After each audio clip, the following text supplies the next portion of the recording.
Yo, welcome back to the channel. My name is Fergo. Today I'm going to talk about one of the tricks to getting a better mix. And it's all about less being more.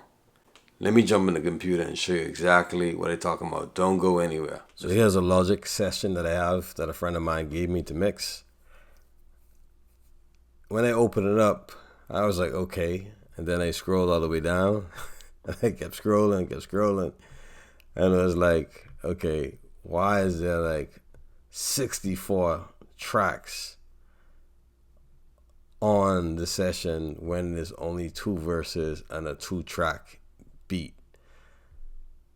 The thing that a lot of beginner engineers do is that they figure out that more is where it's at. When the reality is, and once you understand this, you become so much better at engineering. And the same could be true in other fields, right? But less is essentially more. So again, just looking at this, you could see how this could be confusing, right? Like why is this here? Is that a verse?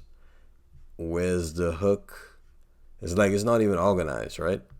So we have all these tracks that are empty that's just kind of taking a space. When truth could be told, all this could have been probably put on 6 tracks. Also, with it being organized like that, it would make it super easier to mix this particular song. Now, when I pulled it up, I was like, wow.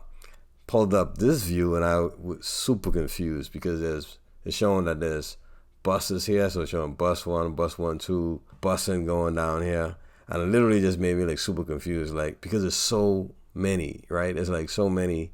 And why is it there? Like, okay, I think this is a vocals bus here, some effects here. So obviously this is a bus here, bus there. And then there's also, so there's a reverb on a bus, but then there's a reverb on the channel. And it's just too much stuff going on. Again, all these that are blank, like literally all these could have just been tossed in the trash. Like all of these, right? All of them could just be deleted, delete anyway. They're just taking up space. And the same is true for when you look at this channel, right? So again, think about the concept. So again, this individual decided that they wanted I guess they wanted that one kind of makes sense. But yeah, so look at this track, this here. So there's 2 different EQs, the same EQ. So it isn't like one is a different brand of EQ. This is literally the stock plug-in EQ. They have all these different bands, So 1, 2, 3, 4, 5, 6, 7, 8. So literally, these can have been combined in one plugin. So look, see that thing he's trying to do?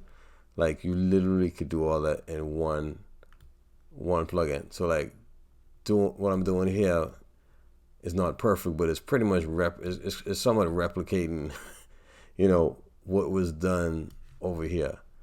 So again, in this scenario, like this doesn't make much sense at all. Like why?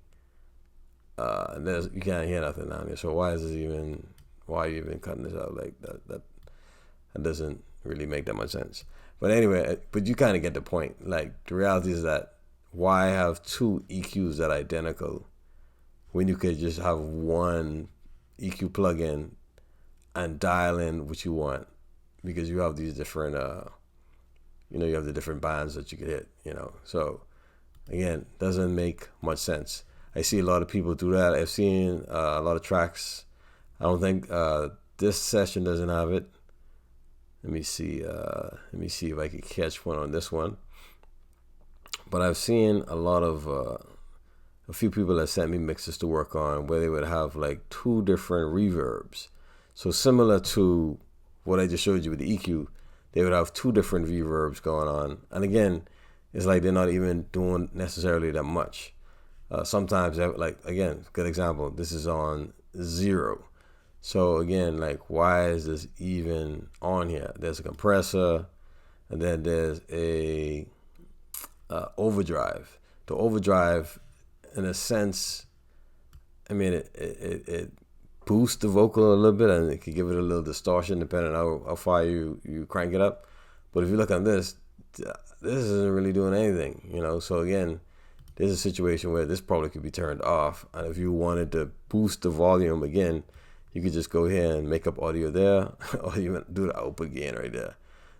In this particular scenario, I'm again confused, because even if it was a volume thing, it was a volume issue. Like, here is the track right here. Look how far the volume and all this. You could just turn it up, you know. So when you look at mixing, realize that less is more. So to be honest, it's as simple as that. Now, obviously, you need to know what your plugins do. You need to know about gain staging and all these different things, right? You know, and as you continue your journey towards mixing, you'll come to realize that this is so true. The same as for songwriting. I hope this was helpful for you. Unfortunately, I wasn't able to play the song because I didn't get permission from the artist. Also, I didn't want to get a copyright strike. But I'm going to create some other videos that kind of make this point hit home, and you'll be able to actually hear it for yourselves with what I do. So, hope you guys appreciate this video. Give me a like, follow.